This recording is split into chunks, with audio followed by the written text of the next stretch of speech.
remercier la communauté de la Victoire, et en particulier Monsieur Lelouette qui comment dire, pour organiser une étude comme ça, il faut un investissement véritable. Je sais par expérience, ça ne se fait pas simplement en envoyant un WhatsApp, il faut appeler les gens. Et donc, merci mon ami. Alors, je vais dédier cette étude à la mémoire d'un de mes maîtres c'est son anniversaire de décès ce soir. C'était Rav Binyamin Ringer, dont tu as entendu parler. Donc c'est en 79, le premier jour des Slichot, plutôt le soir du premier jour des Slichot.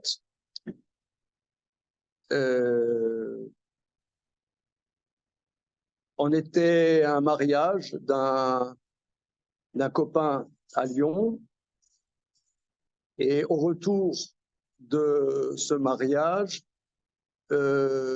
c'était un maître du marié a eu un accident de voiture et il est mort. C'était extrêmement tragique, il avait 39 ans je crois, et c'était vraiment une figure, vous avez entendu parler du Baal Shem Tov. Eh ben, c'était vraiment quelqu'un comme le Baal Shem Tov. C'était quelqu'un d'une famille chasside d'Anvers. Et on voyait vraiment qu'est-ce que c'est un chassid. On n'est pas un chassid, on est un choussid. On voyait vraiment qu'est-ce que c'était un vrai choussid. Et il a influé un souffle de Torah auprès de beaucoup de jeunes de l'époque. Et il avait un projet important que toute sa communauté est réhabitée en Israël. Et moi, j'étais assez proche de lui. Celle qui deviendrait mon épouse était aussi proche de lui. On ne se connaissait pas à l'époque, mais elle est aussi assez courte. Et c'était, si vous voulez, c'était en 79. C'était encore la suite, vous voyez, des années 68, etc. Et il y avait une osmose entre la vie juive, la pensée juive et la révolution permanente. Son plan, c'était d'aller en Israël et de casser le clivage religieux par religieux. Et ça s'est arrêté. Et c'était terrible en vérité, c'était absolument terrible. Il s'est trouvé qu'en revenant de ce mariage avec un groupe de 3 autres copains, nous aussi on a eu un accident de voiture.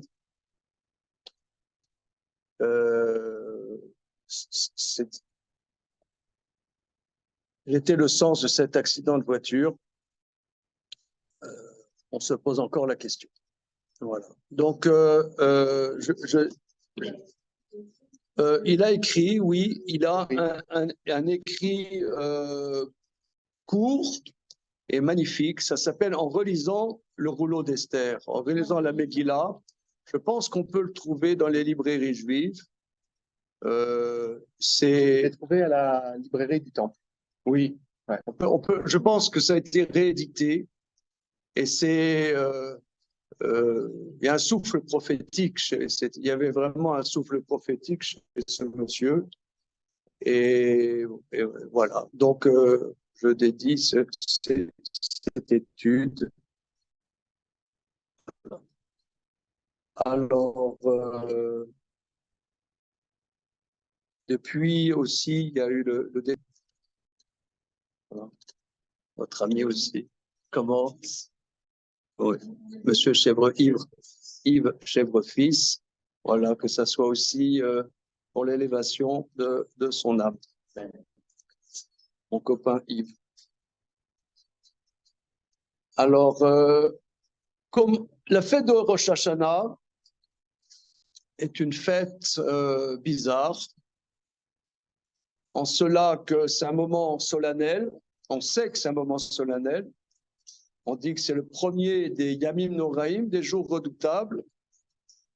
Mais qu'est-ce qu'on redoute, hein? Ce qu'on redoute. Alors c'est vrai, nous les Juifs, on est, comment dire, on a une culpabilité de naissance, mais à part ça, je veux dire, qu'est-ce qu'on a à se reprocher?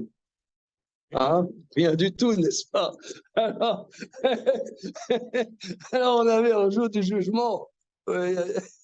Où est le problème? Alors, bon, on nous dit le jour du jugement. Juger sur quoi? Juger sur quoi? Et il y a 2 jours. Alors, s'il y a un jugement, il y a 2 jours de Rosh Hashanah, même en terre d'Israël. Alors, c'est un jugement. Pourquoi il y a un deuxième jugement? Quelle est la spécificité du premier jour, spécificité du deuxième jour? Il y en a un, et les deux sont sérieux. Il y a un ou deux. Sur quoi? Alors, au fil des années, j'ai remarqué que pour rentrer dans le sujet, moi, je trouve de manière la plus concrète, simple, c'est d'aborder les textes que les sages ont institués de lire à la synagogue le jour du premier jour de Rosh Hashanah et le jour du deuxième jour de Rosh Hashanah. Alors, je vais poser une question piège. Évidemment, c'est piège, j'ai prévenu. Qu'est-ce qu'on lit le premier jour? Quel est le passage de la Torah que l'on lit le premier jour de Rosh Hashanah? Comment? Merci, tu es tombé dans le piège. Et voilà, j'ai prévenu, hein? Vous voyez? Oui, j'ai prévenu. Attention, je vais poser une question piège. Et donc, Julien dit, c'est le sacrifice d'Isaac. Comment? Voilà, c'est la naissance d'Isaac. La Akedat Yitzhak, c'est le deuxième jour. Alors, là aussi, donc, puisque la plupart d'entre vous, vous étiez dans les études précédentes, on peut faire cycle court, cycle long. On peut faire une veillée d'études. Non, ça veut dire, on peut faire in extenso les 2 passages. On va voir. On va voir. On va commencer en tout cas par la lecture que nous faisons le premier jour. Alors, j'ai imprimé le texte avec la traduction en français. Et bon, on avait dans notre centre une journée d'études. J'ai fait les photocopies. Et en venant ici, je me suis rendu compte que j'ai dû les oublier. Alors, j'ai fait la photocopie du texte en hébreu. J'ai que en hébreu, mais je vais traduire. Hein. N'ayez pas peur. Alors, il y a recto verso. On va commencer par cette feuille-là. Voilà. Donc, vous prenez, j'en ai fait 20, vous prenez, vous copiez sur le voisin, sur la voisine.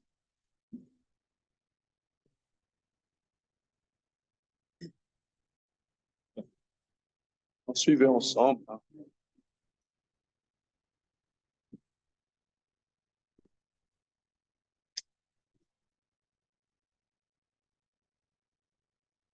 Donc, vous voyez cette feuille, donc il y a recto et ensuite verso.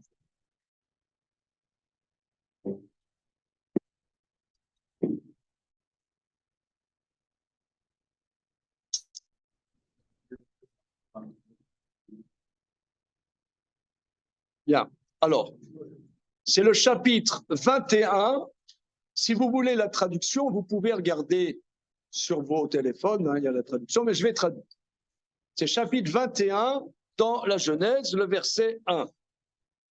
Alors, on sait que Abraham et Sarah, on sait qu'Abraham et Sarah se sont mariés jeunes, mais ils n'avaient pas d'enfants. Ils n'avaient pas d'enfants. Et un moment, Sarah lui suggère d'épouser sa servante Agar pour qu'il ait une descendance. Et il a eu un enfant qui s'appelle Ishmaël. Bien. Mais Abraham et Sarah n'avaient pas d'enfants. Alors, à 99 ans, Dieu dit à Abraham, tu vas faire la circoncision et tu vas faire aussi la circoncision de toutes les personnes qui sont chez toi. Donc, il a fait la circoncision, il s'est fait la circoncision à 99 ans. Et il a fait aussi la circoncision d'Ishmaël, qui avait 13 ans. Et Dieu lui a dit, voilà, et je te donnerai une descendance que tu auras avec Sarah. Sarah, donc, avait 89 ans. Et le verset 1 du chapitre Kafalef, du verset 21, Vachem pakad et Sarah, kacher amar. Donc ça, ce que nous allons voir, c'est la lecture de la Torah que nous lisons le premier jour de Rosh Hashanah, cette année Shabbat. Vachem pakad et Sarah, kacher amar, vayas Hashem le Sarah, kacher diber. Dieu a porté son attention à Sarah comme il avait dit, et l'Éternel fit à Sarah comme il avait dit. Alors, nos maîtres disent, première chose, pourquoi on dit ce passage à Rosh Hashanah? Parce qu'à Rosh Hashanah, il y a une naissance, il y a une dimension de renaissance. D'ailleurs, dans Parashat Pinchas, dans le livre de Bamidbar, lorsqu'on parle des sacrifices que nous faisons, des moussaf, chaque jour de fête, il y a des corbanotes spécifiques. Alors, regardez, s'il y a des termes qui ne sont pas clairs, vous levez le doigt et dites, monsieur, je ne comprends pas. Hein? Alors, corbanotes, on traduit en français par sacrifice, mais c'est pas une bonne, c'est des offrandes autant. Hein? À chaque jour de fête, genre de Shabbat, etc., il y a des offrandes qu'on appelle les corbanotes, et c'est toujours Vikravtem, vous offrirez, et à Rosh Hashanah s'écrit Vasitem, vous ferez un korban, vous ferez. Les commentateurs disent parce que à Rosh Hashanah, c'est comme si on se faisait à nouveau, on se crée à nouveau. C'est c'est une naissance le jour de Rosh Hashanah, comme on va essayer de voir. Et nos maîtres disent que les matriarches, Sarah, Rivka, Rachel, étaient stériles, et c'est à Rosh Hashanah qu'elles sont devenues fécondes. Et il y a la Haftara, qui est l'Haftara de Hannah, la mère de Samuel, qui elle aussi était stérile, et c'est à Rosh Hashanah qu'elle a pleuré et qu'elle est devenue féconde. C'est ce qu'on dit, verset 2, verset bête, Vata'ar, Vateled Sarah le Avram ben Liskunav, la Moed Asher Diber Oto Elohim. Elle fut enceinte. Sarah mit au monde à Avram un fils pour ses vieux jours, à l'échéance que lui avait dit Dieu. Vaikra Avram et Shem beno anoladlo, Asher Yaldalo Sarah, on passe à la page d'après, Asher Yaldalo Sarah, Yitzhak. Avram appelait le nom de son fils qui lui était né, que Sarah lui a mis au monde. Alors, il y a des répétitions. Vous voyez, si moi, on me donnait une copie comme ça, je mettrais -1, lourdeur. Au rouge. Non, l'auteur, non. Ah, n'est-ce pas? Il faut, je ne sais pas, ceux qui se conçoivent bien s'énoncent clairement. Vous voyez, je ne sais pas, là, c'est l'enfant qui l'a mis au monde, machin. On va voir. Cette insistance signifie quelque chose, comme on va le voir dans la suite. Hein. Voilà. Donc, Avram appelait le nom de son fils qui lui est né, que lui a mis Sarah au monde, l'appelait Yitzhak. Qu'est-ce que ça veut dire Yitzhak? Comment?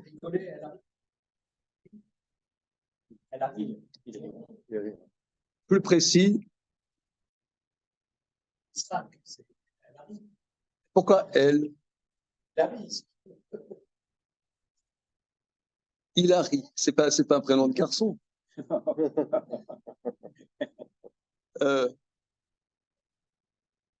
C'est bien. 10 sur 20. Allons plus que ça. Mieux. Il rira. Sorek, c'est rire. Yitzhak, il rira. Il rira. Alors, j'ai entendu au nom de Rav Chaim Yaakov Rothenberg. Vous savez, à Paris actuellement, il y a un Rav Mordechai Rothenberg, le Rav de la communauté orthodoxe de la rue Pavée. Hein. Son père, Rav Chaim Yaakov, j'ai entendu en son nom l'explication suivante. Avram, au départ, s'appelait Avram. Son nom a changé en Avraham. Jacob s'appelait Yaakov. Il a gardé toujours son nom Yaakov. Il a un autre nom, Israël, aussi Yeshurun. Par contre, Yitzhak n'a jamais changé de nom. Il est resté constamment avec ce nom Yitzhak. Donc j'ai entendu au nom de Rav Chaim Yaakov Rothenberg que c'est la constante du peuple juif. C'est incroyable. C'est-à-dire que quand on va voir là tout de suite, quand il est né, et non, c'est pas possible. C'est-à-dire comment ce vieux monsieur, cette vieille dame, ils ont un gosse, je sais pas, imaginons quelqu'un de très vieux, je sais pas, quelqu'un qu'on connaît très vieux, je sais pas moi, Robert Badinter, je sais pas moi. Hein. On vous dit, Robert Badinter, vous êtes invité à la Brit Mila du fils de Robert Badinter demain matin. Attends, tu rigoles ou quoi? T'es dingue? Attends, tu me racontais ça? Non, je sais pas, j'espère que je ne veux pas vexer M. Badinter. Non, mais vous voyez le genre, quoi. Il y a quelqu'un de 100 ans, il a un gosse à l'EHPAD, quoi. Tu vois, et madame aussi, hein, et madame aussi. Tu dis, attends, tu rigoles. C'est ça. Et, attends, je te raconte des salades. Voilà, Avram et Sarah, ils ont eu un fils. Ne te fous pas de moi. Arrête de te foutre de moi. Alors, Rav Chaim Yaakov disait que le destin du peuple juif, c'est pas possible. C'est pas possible. Vous voyez, par exemple, cet été, avec mon épouse, on était en Israël là, pendant quelque temps. Quand on voit le développement du monde de la Torah qu'il y a, moi, quand j'étais jeune homme, j'étais 2 ans en Israël, en 78-79. Et il y avait des yeshivot. C'était beaucoup moins développé. Jamais, à l'époque, j'aurais pu imaginer le développement d'abord du pays. Le développement du pays. Là-bas, c'était l'époque du bob sur la tête, on cueillait les oranges. Ouais. C'était les dunes de sable, les oranges et le bob sur la tête. Hein. Je sais pas, monsieur, vous étiez au kibbutz, là? Comment? Ouais. Mais moi, j'étais au kibbutz en 72. Ouais. Bon, c'était comment? Ouais, j'étais au kibbutz, cueillir les oranges, cueillir les poires. Bon, c'était un pays agricole. Hein. Et c'est des kibbutz agricoles. Tu vas là-bas, et il y a des routes, des autoroutes, des trucs, des machins. Attends, si c'est même quelqu'un qui n'a même pas grande conscience de l'histoire du peuple juif. Tu dis, ce matin, il y avait la cérémonie pour les déportés. C'était il y a 80 ans. Tu vois, tu vois là maintenant, tu vois, moi j'adore être à Bnei Brak à la sortie des écoles. Comment c'est possible? Comment c'est possible? C'est pas possible. Je dis, c'est dingue. C'est pas possible, c'est dingue. Surtout que les créateurs de l'État d'Israël, ils ne voulaient pas de religion. Prenons notre bon Ben Gourion. Il a dit à un des grands maîtres de l'époque, le Chazonich, je te dis, regarde, la base du peuple juif, c'est l'étude de la Torah. Exempt ce que tu dis la Torah, j'attends de faire un service militaire. Pourquoi? Bon, de toute façon, cette histoire, ça va s'arrêter. Qui c'est qui a envie d'aller étudier la Torah? Nous, on est en train de construire un pays, on a des tracteurs, on a. Qu'est-ce que c'est? C'est un truc has-been. Après, ça devient un problème. Il y a trop de gens qui. Jamais il aurait pu penser que ce monde d'études de Torah pourrait se développer. Jamais. Et même moi, qui ne suis pas à l'Aïkar comme Ben Gurion, il y a 45 ans, je ne pouvais pas imaginer un truc pareil. Qui aurait pu imaginer? Personne n'aurait pu imaginer. Vous avez une yeshiva qui se crée là maintenant. Elle commence avec 200 élèves. 3 ans après, il y a 1000 élèves. Des jeunes de 18 ans qui vont étudier la Torah. Pourquoi ils vont étudier la Torah? Pourquoi? Ça donne quoi dans la vie? Hein? Tous des parasites. Alors, mais c'est un truc incroyable. Et même, c'est un pays ultra moderne. On connaît tous les problèmes qu'il y a là-bas. Mais c'est un développement incroyable. Comment on aurait pu imaginer une chose pareille? Ça, c'est quelque chose qu'on constate. Lorsque au mariage de monsieur là-bas, lui, il y a 20 ans, 21 ans, il y avait ma belle-mère, la maman de mon épouse, qui a passé ses 20 ans, l'année de ses 20 ans, à Auschwitz.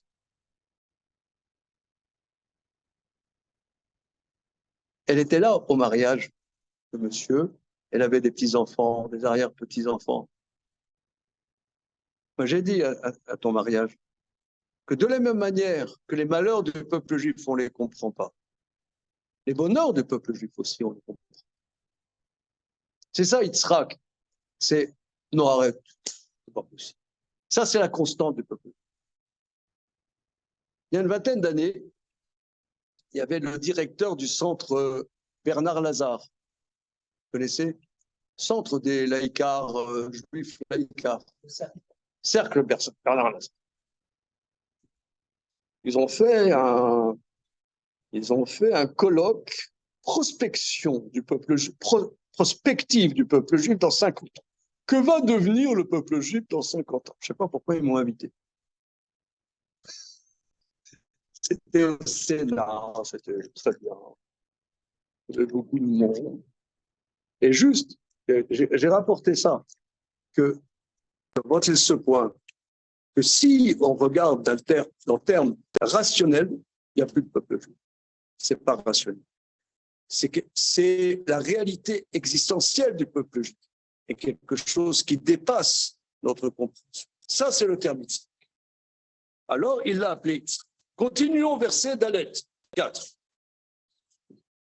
Vayamol Avraham et Yitzhak beno ben shmonat yamim kasher tziva oto Elokim. Avraham fit la circoncision de Yitzhak, son fils, à 8 jours, comme Dieu lui a ordonné. Avraham ben mea shana be'ivaledlo et Yitzhak beno. Avraham a 100 ans quand lui naquit Yitzhak, son fils. Vatomer Sarah, Srok asali Elokim, kol hashomea Yitzhak. Sarah a dit, c'est une rigolade que Dieu m'a fait. Toute personne va rire pour moi. Alors Rashi explique pas rire de moi, mais rire pour moi Mais Rashi explique, vous connaissez le commentaire de Rashi dans cette édition, vous avez le commentaire de Rashi qui était au XIe siècle à Troyes, le grand commentaire sur la Torah. Itzachakli, il dit, il sera heureux pour moi. Toute personne, Itzachak, ça veut dire un rire là de bonheur, que on voit que le bonheur aussi est possible, que c'est possible. Cette vieille dame qui n'avait pas d'enfant à 90 ans, elle a un bébé dans les bras. Elle est heureuse. Elle est heureuse. Verset suivant. Vatomer mi Milel et Avram et Nika banim Sarah qui yalati ben liskuna. Elle a dit un genre de poème. Qui aurait pu dire à Avram que Sarah a allaité des enfants car j'ai mis au monde un fils pour ses vieux jours. Alors reprenons le verset. Elle a dit, qui aurait pu dire à Avram que Sarah a allaité des enfants? Elle a allaité un enfant. Pourquoi allaiter des enfants? Alors, toujours le commentaire de Rashi, quand on fait une circoncision, on fait un repas de fête. Et au repas de fête, elle a dit à toutes les mamans qui ont des bébés, amenez-moi vos bébés que je les allaite. Parce que les gens ont dit, attends, ils disent, vous savez, il y a des fois, il y a des gens, ils vont au supermarché et il y a une dame qui chipe le bébé. Des personnes qui souffrent tellement de ne pas avoir d'enfant, ils chippent un enfant. Hein? Toujours, il y a des faits divers comme ça. Elle dit, voilà, c'est mon enfant. C'est mon enfant. Alors, les gens ont dit, bon, ok. Ils disent, c'est leur enfant, machin, bidule. C'est pas vrai. C'est l'enfant, c'est un enfant trouvé. Ils ont dit, c'est notre enfant. Ils font une cérémonie. D'accord. Mais une dame qui allaite, même si elle prend beaucoup de yaourt, ça marche pas comme ça. Donc, moi, étant fils de gynécologue, j'ai cru comprendre qu'une femme, elle peut allaiter que si elle a un enfant. Donc, elle a dit, amenez-moi les enfants, vous allez voir. Et elle a allaité les enfants. C'est ce qu'elle dit. Elle était. Alors, on voit que c'était pas un enfant trouvé. Pas un enfant trouvé. Elle a dit, voilà, j'ai allaité les enfants. Voilà. Moi, ce que j'adore, Sarah, elle n'a pas bon caractère. Elle dit, vous ne croyez pas que je comme ça? Amenez-moi les mots. Vous ne croyez pas, je vais vous montrer que c'est mon bébé. Vous allez voir, c'est mon bébé. Voilà. Elle est, excusez-moi l'expression, un peu teigneuse, comme on va voir dans la suite d'ailleurs.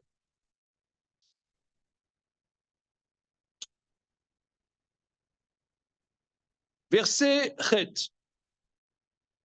Vaïgdal ayeled, vaïgamal, vayas Avram mishte gadol, beyom igamel et Yitzhak. L'enfant grandit et fut sevré, et Avram fit un grand festin le jour où Yitzhak a été sevré. Alors, il y a un débat, c'est quoi ce repas? Il y en a qui disent c'est le repas de Brit Mila. Il y en a qui disent c'est le repas quand il avait 2 ans, parce qu'à l'époque, pendant 2 ans, ils allaitaient, ils faisaient une fête au moment où il est sevré. Mais on peut dire c'est le jour de la circoncision. Le jour de la circoncision, il a fait un grand repas. Rashi explique qu'est-ce que ça veut dire un grand repas. C'est il a invité les grandes personnalités spirituelles du Moyen-Orient. Qui c'étaient ces personnalités? Avimelech, le roi des Philistins. On va le voir encore. On va le voir. Avimelech. Donc, Avimelech, c'est tout ça. Ça se passe donc en Eretz Canaan. C'était encore pas Eretz Israël, c'est la terre de Canaan. Et la grande personnalité politique, c'était Avimelech. Avimelech, c'était un roi, comment dire, éclairé, un roi éclairé, le roi des Philistins, un roi éclairé, et il a invité aussi Shem, le fils de Noé, Sem, le fils de Noé, qui était la grande personnalité spirituelle de l'époque. Parce qu'on pense que Abraham a inventé le monothéisme. Comme ça, hein, je sais pas, une fois j'ai entendu ça, qu'Abraham a inventé le monothéisme. Vous avez entendu ça, non? Ça traîne, ça. Hein? Ah, ouais, c'est connu, ça. Alors, c'est pas vraiment vrai. Il y avait, comme on voit ici, d'ailleurs, dans le commentaire de Rachi, que il y avait Shem, le fils de Noé, qui était une grande personnalité spirituelle monothéiste. Et même Maïmonide prouve que Abraham a connu Noé. Abraham a connu Noé. Or, Noé était prophète. Il parlait avec Dieu. Donc, Abraham, il n'a pas inventé le monothéisme. On va voir peut-être dans la suite quelle est l'innovation d'Abraham. On va voir peut-être dans la suite. C'est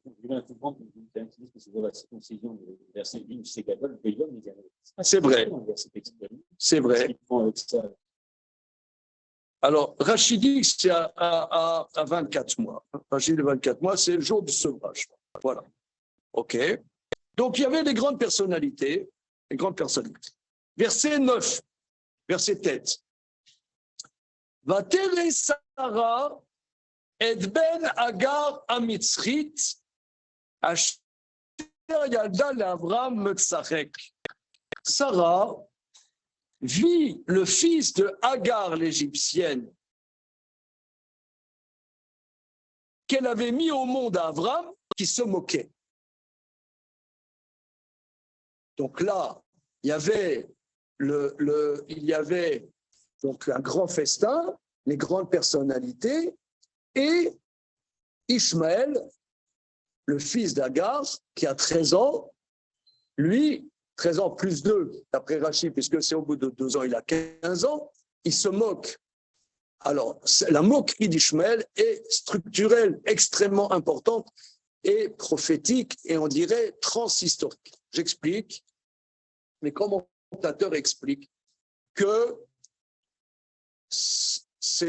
qu'en vérité, cet enfant n'est pas l'enfant d'Abraham. Pourquoi? Parce que avant que Sarah ait été enceinte de Yitzhak, il y a quelqu'un là, excusez-moi. Là, il y a une phrase. Avant que Sarah ait été enceinte, Sarah a été faite prisonnière par Avimelech, justement le roi des Philistins. Par Avimelech, le roi des Philistins, et Ishmaël dit, mais regarde, tu vois bien que c'est pas possible que ça soit d'Abraham. C'est un enfant illégitime, c'est un bâtard, c'est l'enfant de Avimelech qui avait chippé Sarah, comme on voit dans le chapitre d'avant. Donc, c'est un faux. Toute cette histoire, c'est un faux. Et d'autre part, moi, je suis le vrai monothéiste. Et lui, ça ne sera pas un vrai monothéiste. Moi, j'ai fait la circoncision à 13 ans. Lui, c'est imbécile. À 8 jours, il était inconscient. Et moi, à 13 ans, j'ai montré ma fidélité au Dieu que j'ai assumé en tant qu'être pensant. J'ai accepté la circoncision en tant que jeune adulte. Donc, c'est un incapable, cet Yitzhak. Ça, les commentateurs disent. Cette accusation est l'accusation toujours de l'islam. L'islam dit que nous, on est illégitime. Que Israël a fauté avec le veau d'or et que nous n'avons pas de fidélité et que eux, c'est la vraie fidélité. La preuve, nous, on fait un jour véritable de jeûne dans l'année, eux, les mecs, un mois. On casse la baraque. Regardez ces incapables de feuge, un jour par an. Nous, paf, on casse la baraque. C'est eux, c'est des fauteurs. Regardez, ils ne gardent même pas Shabbat, ils ne font même pas ce que Dieu leur demande. Et nous, paf, Dieu nous a demandé, fais 5 fois la prière par jour. Ces incapables, ils font 3 fois par jour. C'est des petits sels, c'est des incapables, c'est un faux. Le peuple juif, ils disent que c'est le peuple élu. C'est un crime, c'est un faux. C'est un fake news. Il faut que tout le monde le sache. Les Juifs, ce sont des imposteurs. Cette imposture est structurelle dans le langage d'Ishmael. C'est structurel, cette accusation d'imposture. Est-ce que vous avez déjà discuté avec des islamistes? Oui. Annie? Non? Moi, oui. Non, c'est systématique. Moi, alors, par exemple, je prends un Uber. Alors, j'ai compris pourquoi il y a beaucoup de musulmans très pieux conducteurs d'Uber. Pourquoi? Parce qu'ils peuvent faire la prière comme ils veulent. Ils s'arrêtent quand ils veulent. Donc, moi, comme j'ai la panoplie, vous voyez ce que je veux dire? Alors, je vais dans un Uber, tout de suite, il dit, monsieur le rabbin, quel honneur pour moi d'avoir un rabbin dans ma voiture. Je sens que ça va mal partir. Mais je sens que ça va sortir le roussi dans quelques minutes. Et alors, dans quelques minutes, ils disent, le peuple juif n'est pas le peuple. Ça, c'est systématique. C'est un faux. Ça arrive entre 5 et 7 minutes de course. Comment? Alors, je vais vous dire la réponse. Je vais vous dire, c'est intéressant, je vais vous dire, j'ai rien eu besoin de répondre. Il y a une sourate, ça s'appelle la sourate des poissons. Je ne suis pas un grand lecteur du Coran malgré les apparences. Ça s'appelle la sourate des poissons, où justement, dans cette sourate, il est rapporté que malgré le fait que Dieu ait dit aux enfants d'Israël de respecter Shabbat, Mahomet a vu des Juifs qui pêchaient des poissons le jour saint du Shabbat. Il a dit, mais vous n'êtes pas fidèles à la parole de votre Dieu, et donc vous avez failli à votre fidélité. Et c'était lorsqu'il y avait les manifestations des Gilets jaunes il y a 4 ans avant le Covid.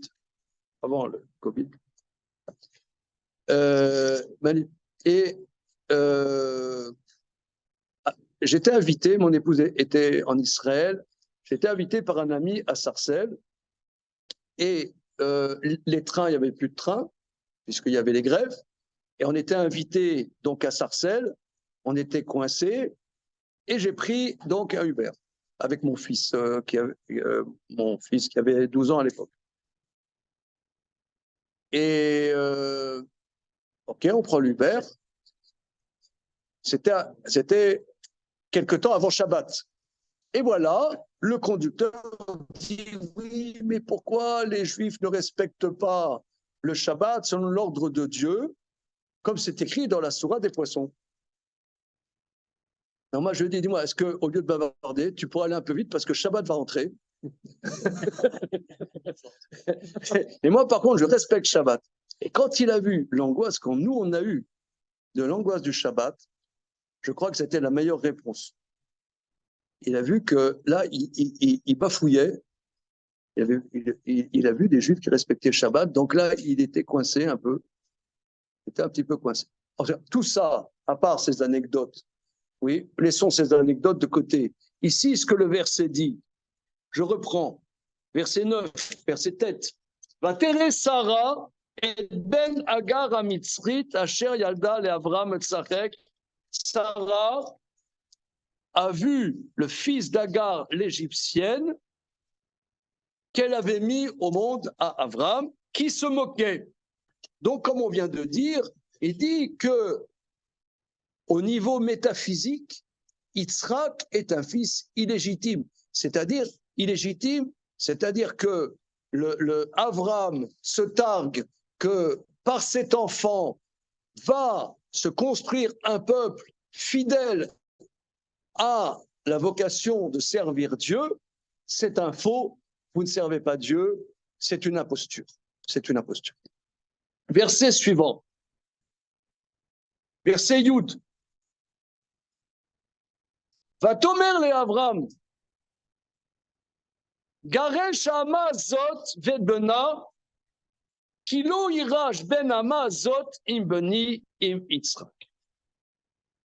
Elle dit, donc Sarah à Abraham, renvoie cette servante et son fils, car n'héritera pas le fils de cette servante avec mon fils, avec Yitzhak. Regardez, ici, c'est extraordinaire. Sarah, elle dit, je ne veux pas que le fils de cette boniche hérite avec mon fils, foule à la porte avec sa boniche de mère. Abraham, c'est pas sa boniche, c'est aussi sa femme. Il a deux femmes. Il a Sarah et Agar. C'est pas. Qu'est-ce qu'elle dit? Cette bonne. Et alors, les commentateurs expliquent que si Ishmaël reconnaissait la primauté d'Israël, il aurait une part complète. Sa faute fondamentale, une part complète dans le destin divin, dans le plan divin. Il aurait une légitimité complète. Mais le fait qu'il refuse, qu'il rejette Israël, fait qu'il perd sa légitimité et qui devient finalement le fils de la servante et pas le fils de la femme d'Abraham. Alors, regardez le verset suivant, verset 11. La chose a été très très dure à Abraham au sujet de son fils. C'est pas le fils de la bonne, de son fils, c'est mon fils. Rachi explique qu'il ne faut pas prendre au sens premier qu'il a pris mal, elle parle mal de son fils. Non, qu'il a compris que ce que disait Sarah, c'était juste, mais que ça enlevait la légitimité de Ishmaël et que Ishmaël se rejetait lui-même de sa place dans le plan divin. Regardez le verset suivant, verset 12. Mais on sent que là, Abraham est déchiré. Il a deux fils. Il y a son premier enfant, Ishmaël. Deuxième enfant, c'est Yitzhak. Quoi faire? Verset Yudbet.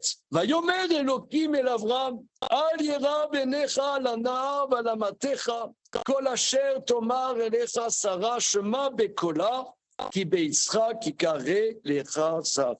Dieu dit à Abraham, ne prends pas mal à tes yeux au sujet de ce jeune homme et ta servante. Tout ce que te dira Sarah, écoute dans sa voix.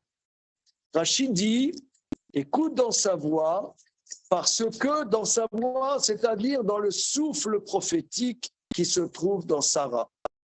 Ici, moi je déduis ici quelque chose de très important. Alors, j'ai écrit un livre, j'ai eu la flemme de l'amener là, mais j'écris un livre où je détaille tout ce qu'on voit. Ici, dans ce livre, que si vous voulez, on pourrait vous le procurer, à Julien le lien pour vous le procurer, s'appelle Le Monde commence, où tout ce qu'on parle là, je détaille entre autres, c'est un livre de 400 pages, mais entre autres, je détaille ce point. Ici, on voit une femme, excusez-moi l'expression, qui pète les plombs. Elle dit, fous ce gosse-là, c'est bon, avec sa boniche de mer, fous-le à la porte. Évidemment, évidemment, elle défend son môme. On dit, elle est jalouse. Elle est jalouse qu'il y ait une autre femme. D'ailleurs, la polygamie est autorisée dans la Torah, mais dire que c'est conseillé, c'est notre affaire.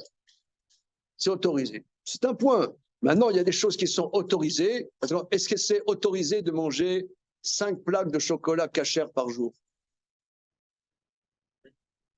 Oui, c'est autorisé. Comment? Est-ce que c'est conseillé? Non. Donc, de la même manière, la polygamie est permise, mais il y a des effets secondaires. Ces effets secondaires, c'est que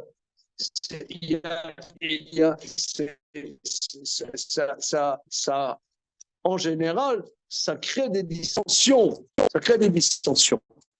Donc là, on voit, il fait la fête à son deuxième garçon. Le premier, il le prend mal. Et Sarah dit, fous à la porte le premier. Entre parenthèses, j'ai parlé il y a quelques jours avec quelqu'un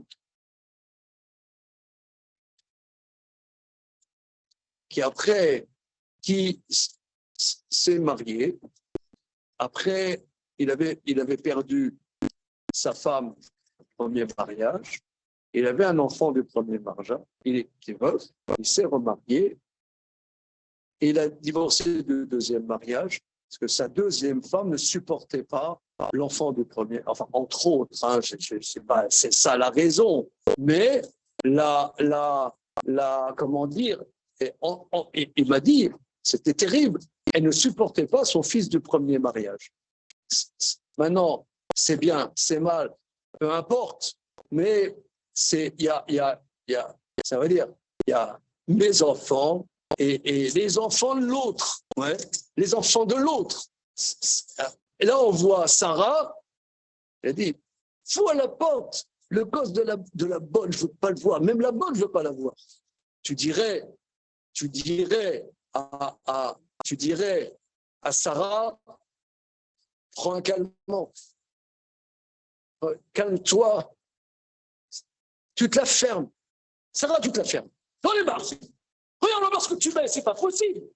On est content, il y a la circoncision, j'ai 2 gosses, j'ai Ishmaël, j'ai Yitzhak. Regarde ce que tu peux pas supporter. Tu peux pas supporter Agar. Je sais pas, va voir une psychologue. Soit prends du calmant, prends de la Ritaline, prends je ne sais pas. Mais arrête, je ne peux plus t'entendre. Où sont mes boules caisses? Où sont mes boules caisses? Alors, Dieu arrive, regardez le verset Yudbet. Vayomer Elohim el Abraham, ne prends pas mal au sujet de l'enfant, au sujet de la servante. Tout ce que te dit Sarah, écoute dans sa voix. Les commentateurs disent Rashi, on ne dit pas écoute sa voix, écoute dans sa voix. Qu'est-ce que ça veut dire dans sa voix? Écoute le souffle prophétique qui est dans Sarah. Regardez ici comment nos mères abordent. Il y a une femme, elle fait une crise hystérique. Crise hystérique. Elle me gonfle, ça. J'en peux plus, j'en peux plus, j'en peux plus, j'en peux plus. Arrête, ça suffit que toi tu pètes un câble, moi aussi je vais péter un câble. J'en ai marre. C'est insupportable. Et puis, ta jalousie. On est en 2023, on est des gens évolués, on n'est pas comme ça, des bêtes sauvages, pour le gosse à ta porte, je ne veux plus le voir. Dieu dit, écoute le souffle prophétique. Prophétique. Souffle prophétique. Quel souffle prophétique? Elle est tarée. Souffle. Où il y a un souffle prophétique? Où il y a un souffle prophétique? Moi, je déduis d'ici que quand quelqu'un il souffre, et comme ça arrive dans des couples, que la dame elle hurle, il y a quelque chose à écouter. C'est pas l'histoire. Elle est en train de dire quelque chose. Elle est en train de dire quelque chose qu'il faut écouter. Ça veut pas dire qu'il faut écouter. C'est pas comme en français dit ce que femme veut, Dieu veut. Non, c'est pas oui bobonne. Oui, c'est pas oui bobonne. Non, c'est que quand il y a une souffrance, quelqu'un exprime sa souffrance. Quelqu'un exprime sa souffrance. Et même les crimes l'expriment de manière impulsive. Dans l'impulsivité, c'est une manière d'exprimer quelque chose qu'il n'y a peut-être pas un autre moyen d'exprimer que dans cette impulsivité. Il y a quelque chose à entendre. C'est ce que Dieu dit. C'est ce que Dieu dit. Écoute, elle est en train de te dire quelque chose qui est prophétique. Regardons la suite. Verset 13. Didier, vous avez un texte?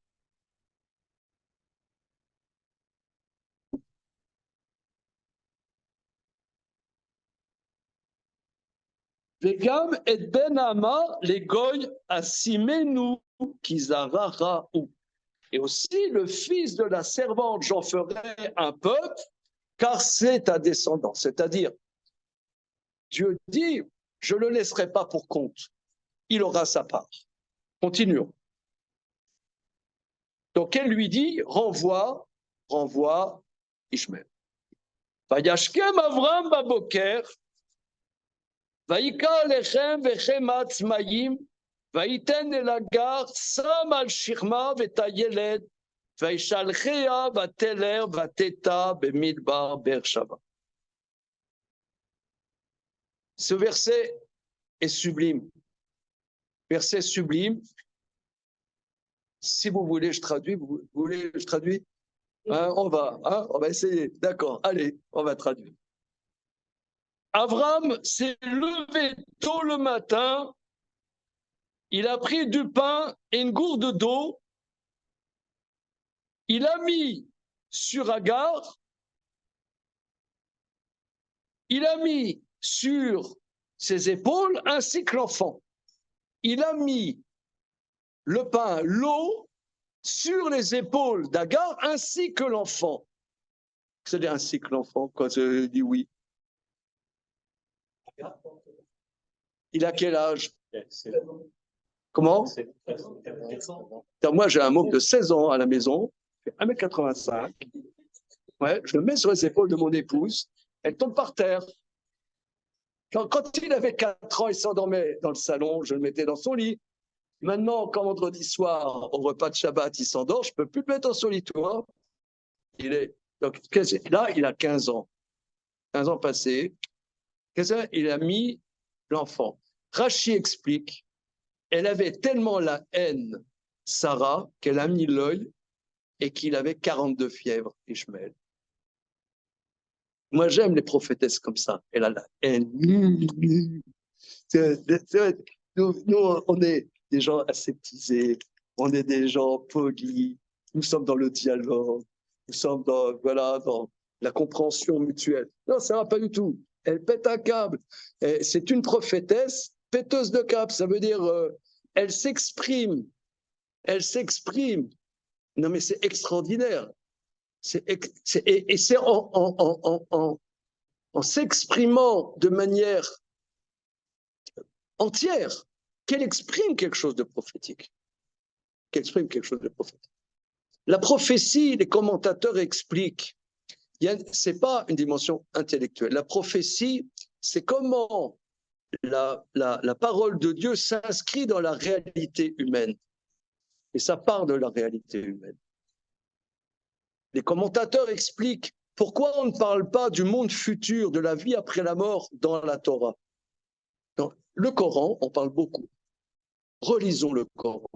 Hein, vous avez compris que là, c'est un appel vibrant à lire le Coran. Hein. Voilà. Donc, dans le Coran, on parle beaucoup de la vie du monde futur. Aussi dans les évangiles.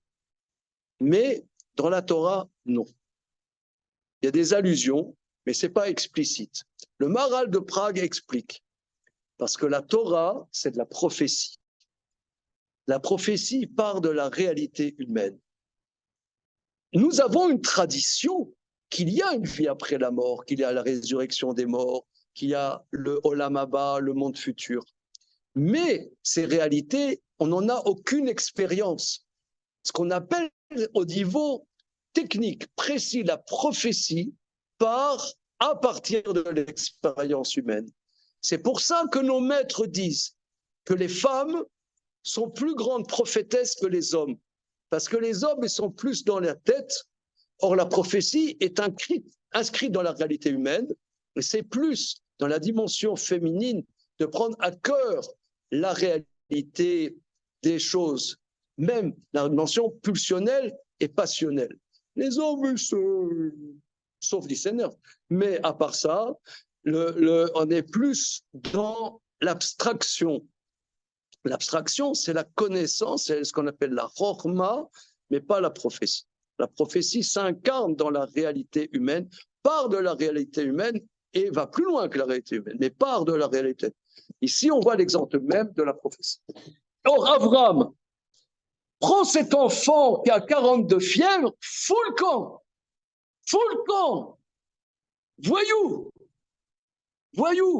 tout le projet, tu avais ta place, mais en te moquant d'Yitzhak, en disant de la calomnie sur Yitzhak, tu t'es délégitimé, je te mets à la porte. Il a 42 fièvres, je te mets à la porte. Regardez la suite. Vaïchalchéa, il l'a envoyé. Vateler, vateta, bemidbar, bershava.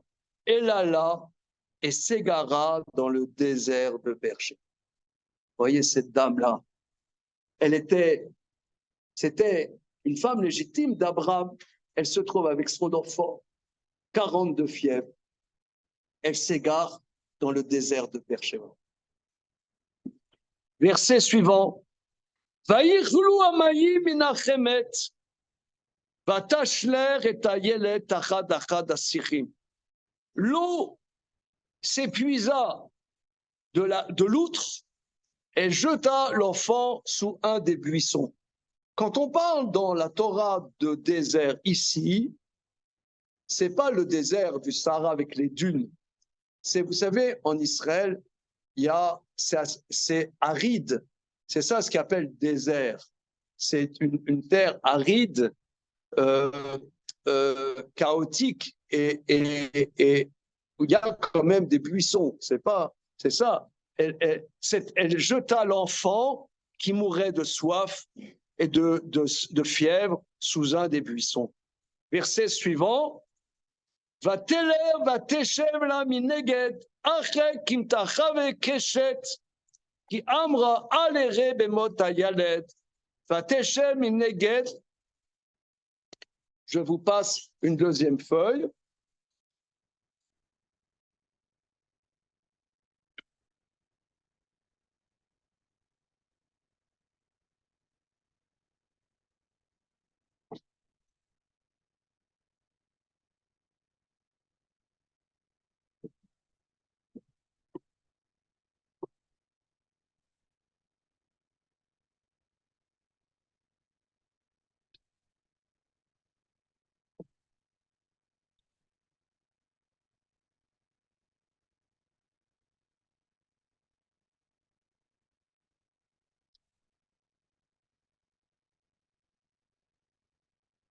Donc, je reprends le verset Tetzaïn, le verset 16. Je reprends. Vateler, vateshe elala, donc Agar, elle s'installa loin à un jeté d'arc, jeté de flèches, car elle a dit, je ne veux pas voir la mort de l'enfant.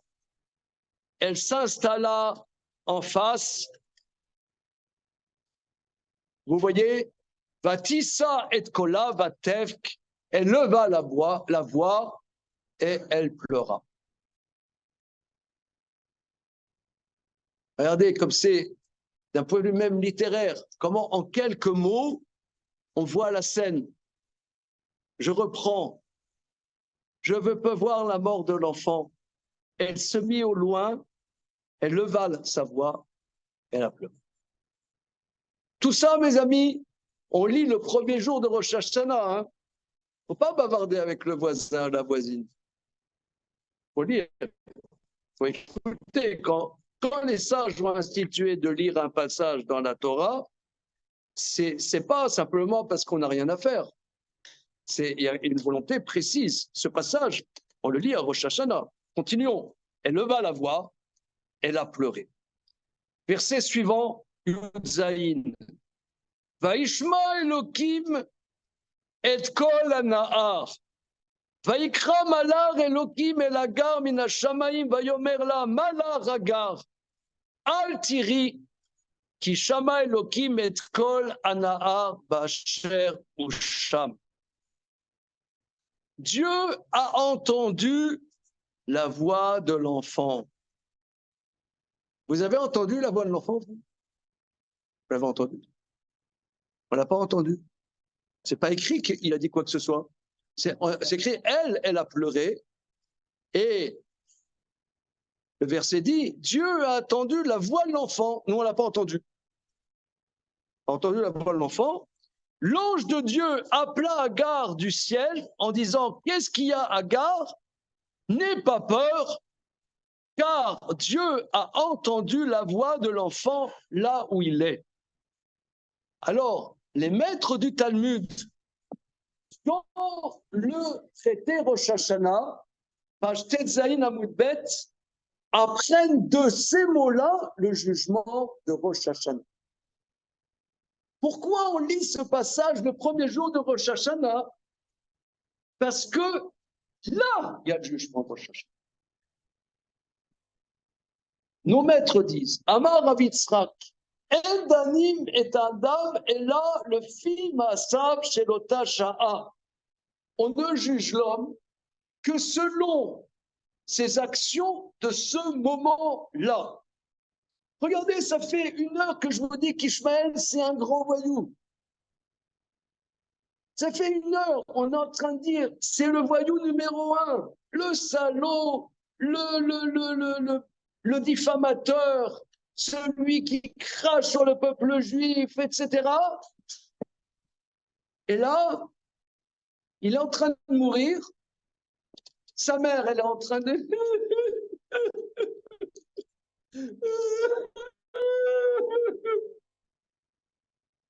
Dieu entend la voix de l'enfant. Nous, on ne l'a pas entendu. Les Rachamim disent même que dans le futur, Ishmaël va faire des grandes persécutions du peuple d'Israël. Des grandes persécutions. Mais Dieu a dit à Agar, Dieu a dit à ce moment-là, les anges ont dit, comment cet enfant, dont les descendants vont attaquer les enfants d'Israël, tu vas sauver cet enfant, laisse-le mourir. Mais à ce moment-là, est-ce qu'il est sadique? Est-ce qu'il est injuste ou un impie? Mais Hachem ou Sham, Dieu l'a jugé là où il est.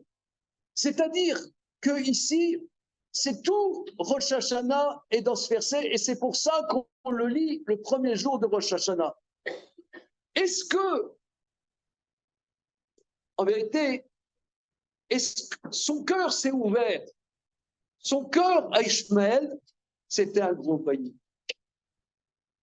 Mais on dirait qu'à l'intérieur, de manière authentique, même les pleurs de sa mère, c'est encore du Hollywood.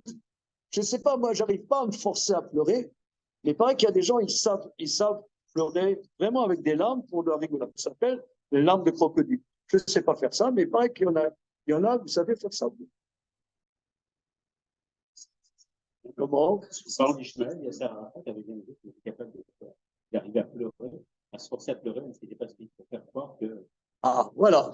Donc, alors, Agar, très intéressant, elle, sur la photo, elle pleure. Est-ce que pleurer, ça veut dire vraiment qu'il y a quelque chose qui s'ouvre à l'intérieur? C'est encore du cinéma. Mais là, lui,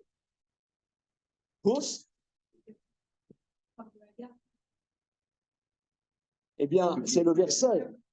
C'est le verset qui dit que Dieu a entendu la voix de l'enfant. Il n'a pas entendu la voix d'Agar. Si, il n'a pas entendu Agar. Il n'a pas entendu Agar. Il a entendu la voix de l'enfant.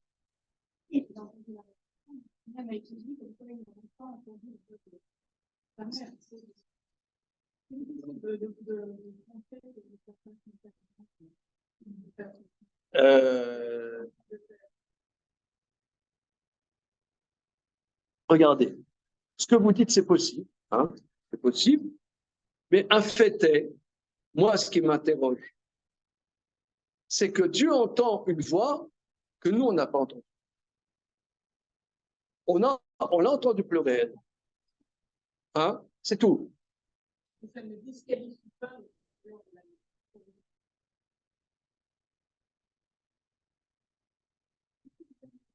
Mais on est là pour ça. Mais je ne suis pas d'accord.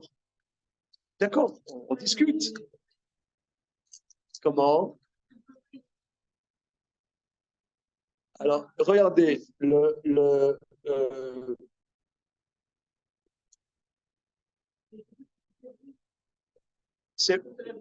on dirait que les pleurs d'Agar, je sais, laissons les pleurs d'Agar où ils sont, on voit que Dieu, ça l'a pas ému.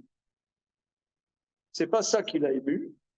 Ce qui l'a ému, ce qui l'a pas ému, ce qui a changé le cours de l'histoire, ce qui a changé le cours de l'histoire, c'est qu'il a entendu la voix de cet enfant. Cet enfant, si vous voulez, ici, et ce qui est hardi dans la pensée talmudique, c'est que on va apprendre l'exemple même du jugement de Rosh Hashanah de quelqu'un qui n'est pas des nôtres. Finalement, on apprend le jugement de Rosh Hashanah, excusez-moi l'expression, d'un arabe. Enfin, je sais pas, nous, on aime bien tout le monde, mais on est ici à la Victoire, c'est quand même un truc israélite. Hein? Je dirais pas juif, mais je dirais tout au moins israélite. Donc, or, on voit que le Talmud, quand il veut décortiquer qu'est-ce qui se passe, il ne va pas décortiquer la tchouva du roi David, la tchouva d'Abraham, ou la tchouva de Moïse, ou la tchouva de je ne sais pas de qui. Il va trouver un exemple de tchouva de quelqu'un qui n'est pas du cru israélite, stricto sensu, bien qu'il est abrahamique, mais pas israélite. Et d'ailleurs, c'est ce que le Talmud dit. C'est ce que le Talmud dit, qu'à Rosh Hashanah, tout à chacun, juif et non juif, passe en jugement. Parce que c'est quoi la fête de Rosh Hashanah? Toutes les fêtes du peuple juif sont relatives à tous les fêtes du peuple de l'année juive sont relatives à l'histoire. La sortie d'Égypte, il y a tout, c'est la sortie d'Égypte. Yom Kippour, c'est le don des deuxièmes tables de la loi. Ça, c'est Yom Kippour. C'est le pardon de la faute du veau d'or par le don des deuxièmes tables de la loi. C'est quoi Rosh Hashanah? Rosh Hashanah, les commentateurs expliquent, c'est lorsque Adam a été créé, il a fauté, il a fait tchouva. Il s'est repenti. C'est quelque chose d'universel. Maintenant, on peut se poser la question, pourquoi, étant donné que c'est une fête qui touche pas l'histoire juive, mais tout à chacun l'humanité, comme dit la Mishnah d'Aftet Vav dans le traité Rosh Hashanah, comment se fait-il que c'est une fête qui touche universelle et qu'il n'y a que nous, les enfants d'Israël, il n'y a que nous, les enfants d'Israël, qui en avons la mémoire. Vous allez voir le maire du 9e arrondissement venir à la Victoire, voir le grand rabbin, monsieur Moshe Sebag, nos meilleurs vœux de bonne année, monsieur le rabbin. Merci, monsieur le maire, d'être venu en ce jour solennel. Mais pourquoi le maire du 9e arrondissement ne va-t-il pas pleurer comme Ishmaël? Un connard.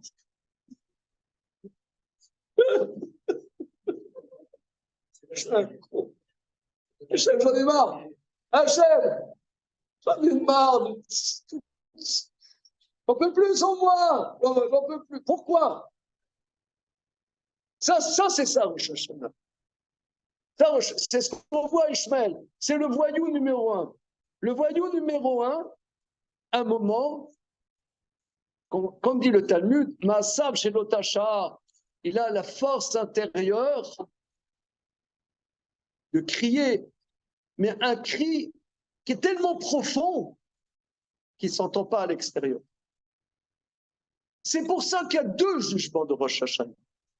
On n'est pas tous comme Ishmael. Ishmael, c'est un niveau supérieur. Ce qui se passe à l'intérieur d'Ishmael, c'est un niveau supérieur, où pas tout le monde a cette capacité spirituelle de se déconstruire, de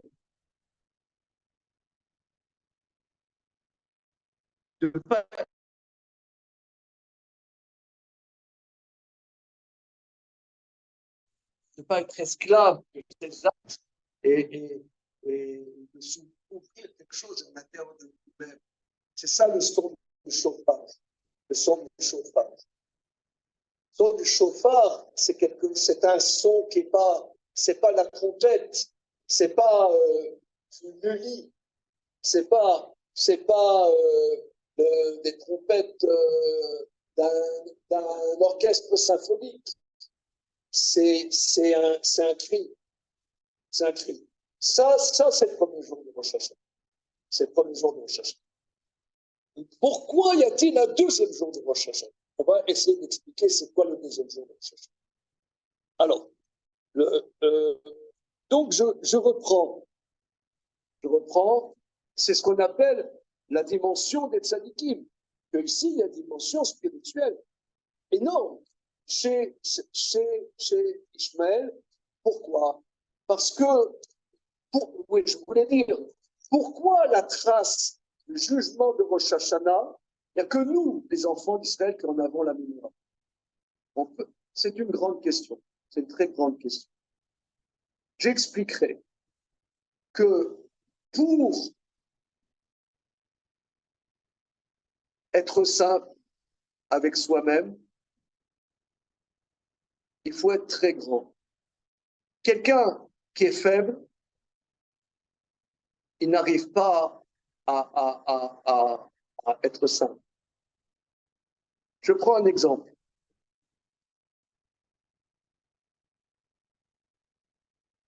Il y a un grand maître qui est décédé il y a quelques années qui s'appelait Rav Avram Genikovski. C'était quelqu'un qui était amené. Tu as connu Simcha? Oui. Tu l'as rencontré? Ouais. Bon, moi, je n'ai pas rencontré, mais j'ai lu des livres sur lui.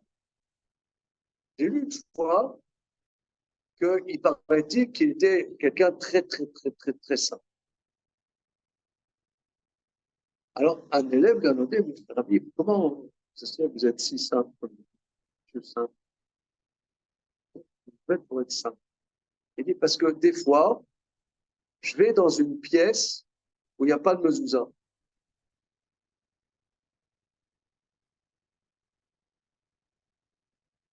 Vous comprenez? Parce que normalement, dans un appartement juif, on doit mettre une mezouza à toutes les portes, sauf aux toilettes. Donc, il dit, des fois, je vais aux toilettes. Donc, il dit, c'est un bon saint. Ben, il y a tout le monde aux toilettes.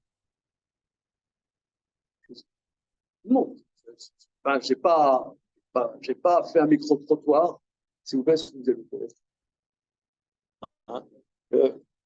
Mais à vue de nez, je pense, les êtres humains majoritairement, grande majorité même, scientifiquement prouvé, vont aux toilettes. Or, il y a des gens qui ne sont pas humbles. Il y a des gens rencontrés des gens comme ça, qui sont un peu imbus d'eux-mêmes. Vous avez les rencontrés déjà. Hein? Manu, hein, on rencontre des fois. Or, ils vont aussi aux toilettes. Comment ça se fait que chez ce Rav, mais Rav, comment ça se fait?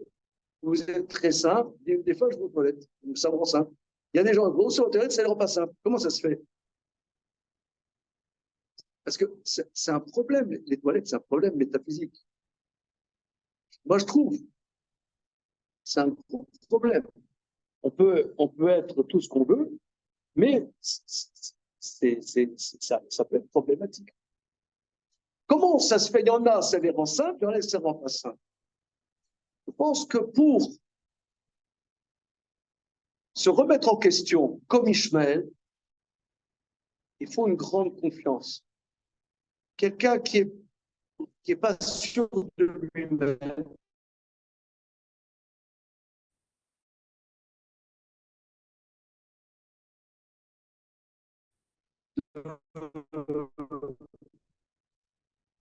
de,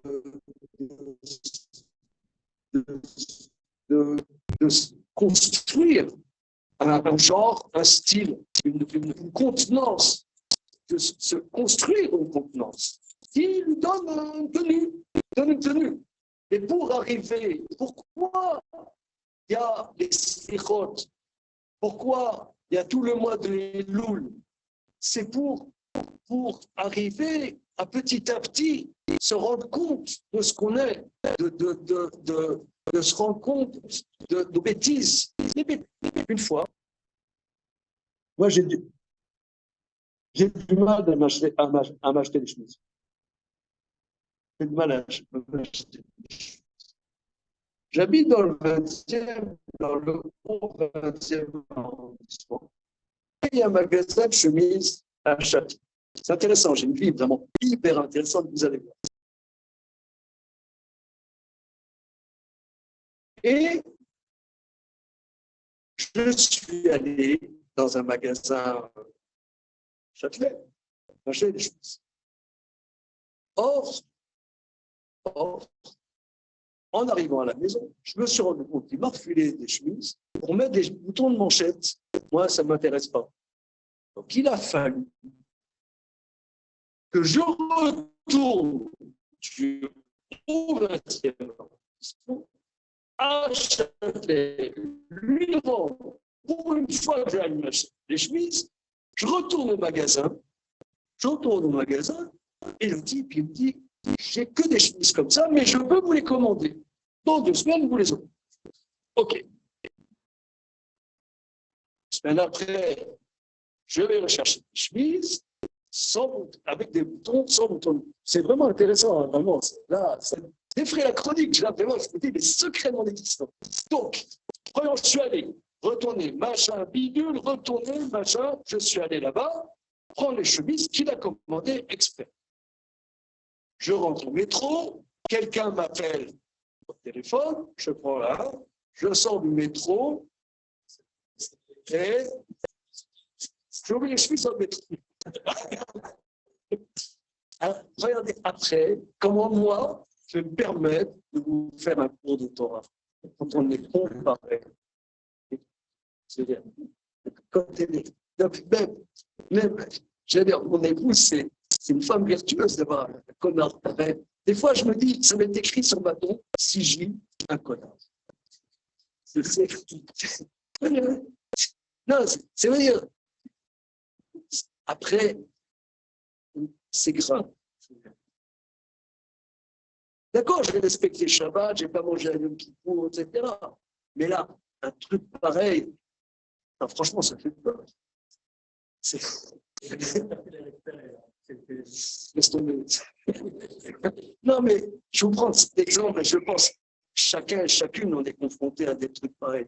Franchement, on est mal barré. On est vraiment mal barré. Comment nous, on peut se permettre comment on peut se permettre, je ne sais pas, de donner des leçons à quelqu'un? On est mal barré. Je ne vous dis pas je ne vous parle pas d'actes de pédophilie, là. J'entends des choses encore présentables. C'est ahurissant.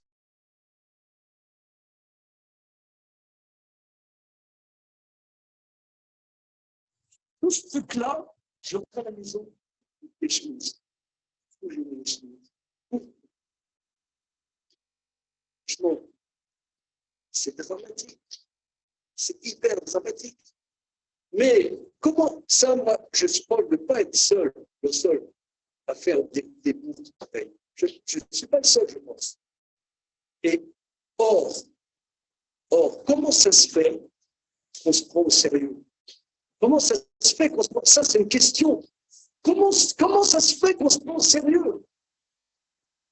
Je sais pas, moi, par exemple, je vais voir moi, je m'occupe d'un centre de Torah, des fois, je vais connecter. Je vais voir un monsieur, il me regarde. Vous voulez prendre des cheveux? Vous faites quoi? Rien que la manière dont il dit vous faites quoi? J'ai déjà, je passe à un autre sujet. Et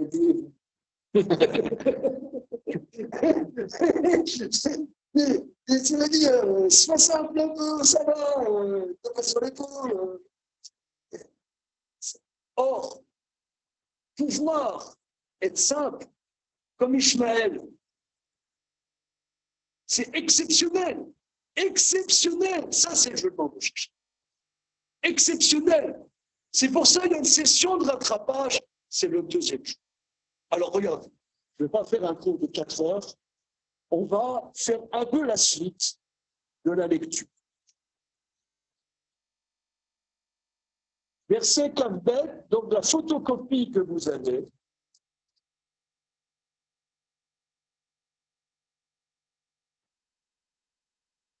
Verset Kavbet, verset 22.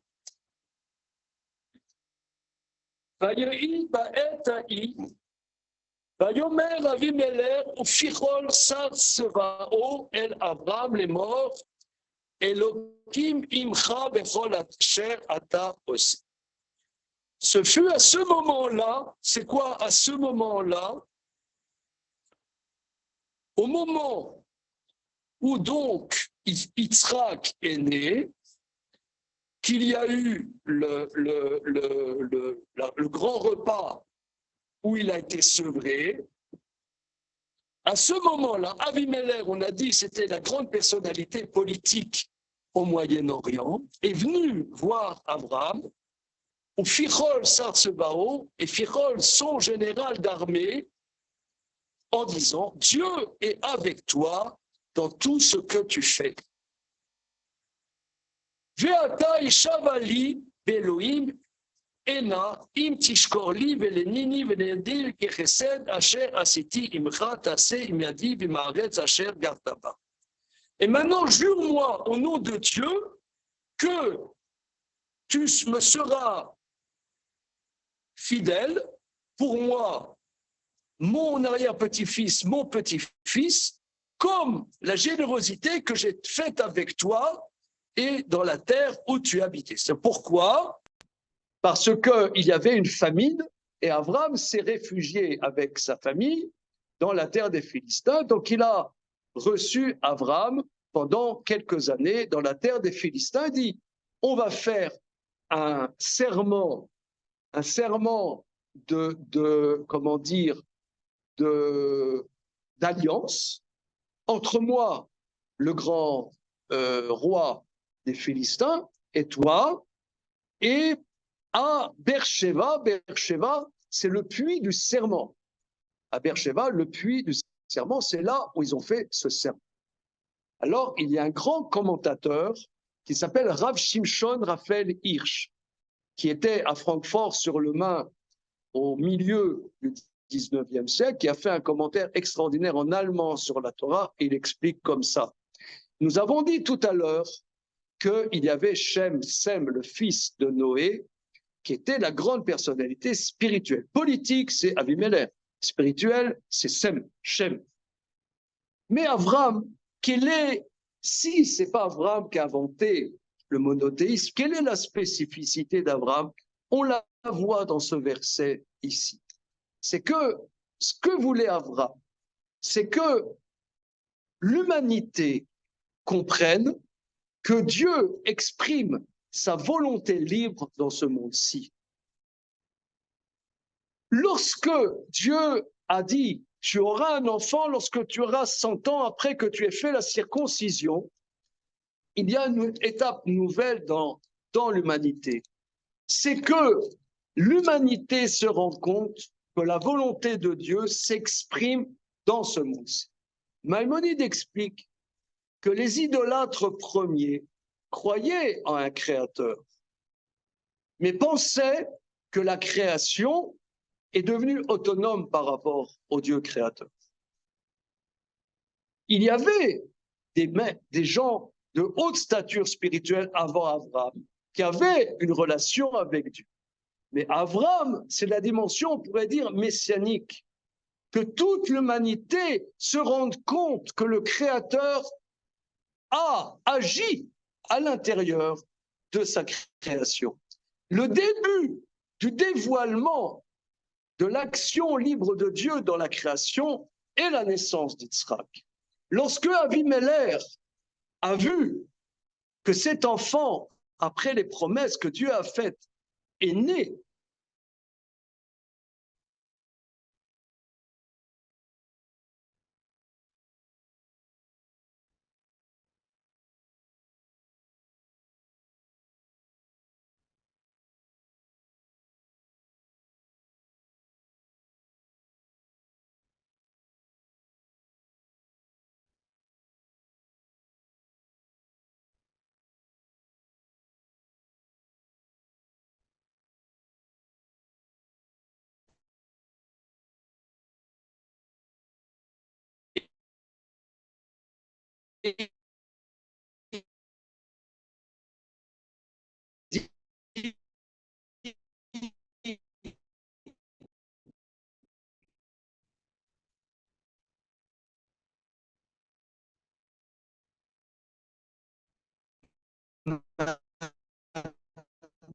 non, moi, je vais faire.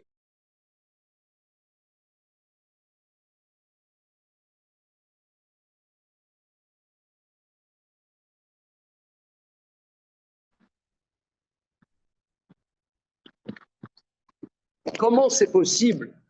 Comment c'est possible? C'est pas possible. Tu me remets tout en question. Toute l'humanité commence par le biais d'Abimelech de se rendre compte de qui c'est le Créateur. Quand Dieu promet, il le concrétise. Et maintenant, il dit, voilà, prends ce fils, sacrifie le monde. C'est pas possible. C'est pour ça, ce commentaire de Hirsch permet de comprendre la portée de la Kedat Yitzhak. Parce que des pères qui sacrifient leur fils, en soi, c'est pas trop, si vous voulez, y en a qui sacrifient leur fils. Je vous dis, par exemple, des pères qui sacrifient leur fils, il y a presque que ça. Bon. Vous n'êtes pas d'accord avec moi? Ils sacrifiaient, mais il y a encore des sacrifices humains de nos jours. Je prends un exemple. Beaucoup de gens, ici à Paris, ils poussent leurs gosses à faire des grandes études. Vous avez rencontré ça déjà? C'est bien d'avoir un boulot, d'avoir un job dans la vie, il faut. Mais il y en a, voilà, moi je veux que mon fils il fasse le MIT, machin, voilà, le high-tech, bidule, machin, il va être, voilà, des super. Il est à Harvard, mon fils, il est au Royal College de Londres, des grandes études de machin, de bidule, machin, voilà. Après on dit, oh là là, il vient de me voir, oh Gérard, mon fils il est avec mon juif, machin. Je dis, mais connard. Il n'aime pas en général quand je lui dis ça. Et j'ai connard. La seule chose que tu l'as faite, c'est qu'il fasse des grandes études, il va fréquenter que des non-juifs, après tu dis, machin.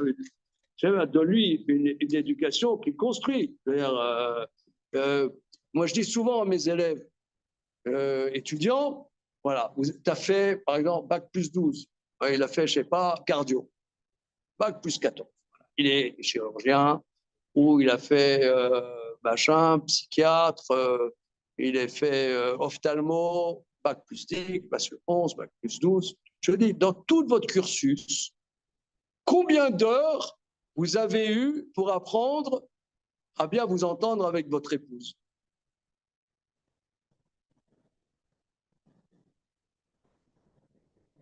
Hein? Combien? Environ. 0,0. Non, attends, t'es dingue ou quoi? T'es dingue, tu lances tes gosses dans la vie. Il y en a, ils vont se marier. Rav disait que je me marie dans un mois. Est-ce qu'il paraît qu'il faut une formation avant de se marier, le consistoire, et demande. Je dis aussi, vous voyez le mot clé de cette soirée, c'est connard. Je dis aussi pareil. Je dis, bon, on peut peut-être varier le vocabulaire. Imbécile. Ouais, petit imbécile. Regarde, tu vas construire une famille et tu vas 3 heures avant ton mariage. Je leur dis comme ça, prenons un architecte. Je suis architecte avec mon ami. Ouais, et à Dubaï, ils ont demandé de construire une tour de 230 étages. Alors, j'aurais dit, moi, je ne suis pas architecte, mais si vous avez besoin d'un architecte, je peux le faire. Je pense qu'il faut faire des études pour que la maison, elle tienne. De la même manière, pour qu'un couple, il tienne, ouais, c'est pas 2-3 heures chez un rabbin qui va te raconter des salades. Je veux dire, il faut bosser, il faut apprendre. C'est pour que ça tienne debout. Ah non, moi j'ai un prof talmo, machin, ou expert comptable.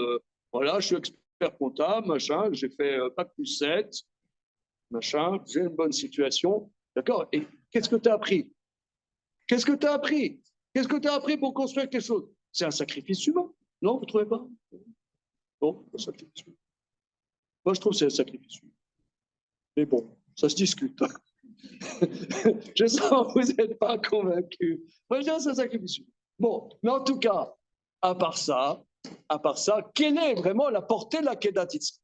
Après, cette explication de Rav Shimshon Raphaël, qui n'est pas la seule explication, mais c'est un éclairage. On voit que le projet véritable d'Abraham, qui se concrétisait, où on voit que la promesse de Dieu se concrétise dans l'histoire humaine par le biais de cet enfant, tellement que la grande personnalité politique de l'époque vient, dit Abraham, j'ai compris qui c'est le Dieu, qui c'est ton Dieu, et je fais allégeance avec toi. Oh, c'est messianique. Et bien, quelque temps après, Dieu dit, cet enfant, sacrifie-le-moi.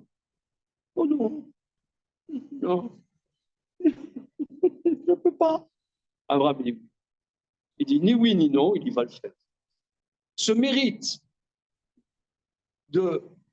d'écouter Dieu, même s'il ne comprend rien, même s'il ne comprend rien, ça c'est le jour de recherche. Même si nous, on n'est pas des tzadikim, comme Ishmaël, c'est l'exemple du tzadik. Hein.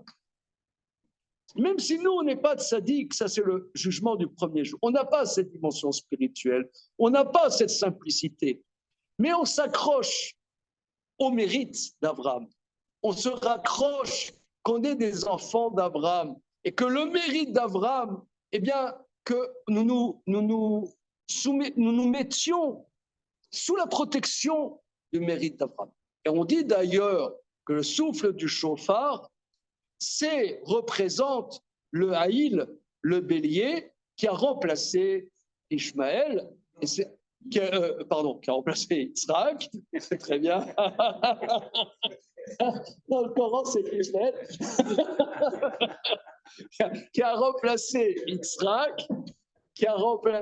Yitzhak, le bélier qui a remplacé Yitzhak en s'accrochant à ce mérite qui dépasse l'entendement.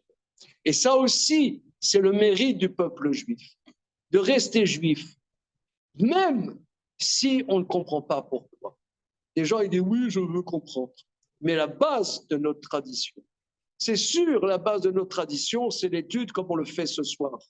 Mais la base de l'âme juive, c'est s'attacher à notre Créateur, même si on ne comprend pas pourquoi.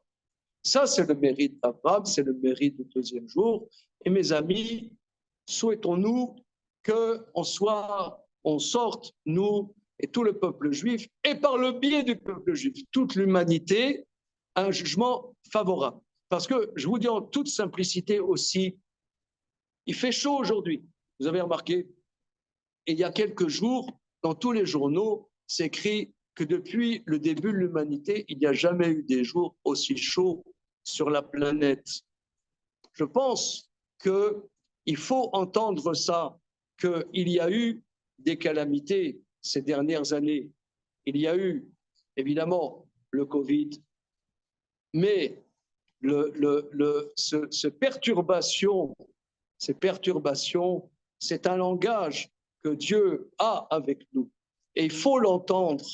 C'est pas simplement parce que j'ai jeté une canette dans la Seine la semaine dernière qu'il y a le réchauffement climatique. C'est pas tellement intelligent de jeter des canettes vides dans la Seine, mais c'est pas parce que j'ai jeté et j'ai dit à mes enfants, les enfants, on va tous jeter des canettes dans la Seine et je les emmerde ces écolos à la con. Non, c'est pas ça. C'est pas à cause de cette bourde qu'il y a le réchauffement de la planète. Certes, ça ne veut pas dire qu'il faut faire n'importe quoi, mais ça nous interroge. L'humanité est en danger, comme elle l'a été depuis toujours. Et on voit dans la Torah que parfois, Dieu il appuie sur le bouton, voulez-vous formater? Oui, non. Et Dieu appuie, oui. On voit le déluge. Ça commence avec ça. Voulez-vous formater? Oui, non. Il a dit oui. Paf. Donc, la Torah commence dans la section Bereshit avec le déluge. Donc, c'est possible. C'est possible. Nous qui lisons la Torah, on sait tout de suite que c'est possible. C'est possible. Donc, interrogeons-nous. Et à Rosh Hashanah, le premier et le deuxième jour, toute l'humanité est jugée. Et nous, les enfants d'Israël, qui en avons la conscience, eh bien, remettons-nous en question. Et comme Ishmaël, déchirons-nous à l'intérieur de nous-mêmes et que ça apporte du mérite à nous et à toute l'humanité. Shana Tova.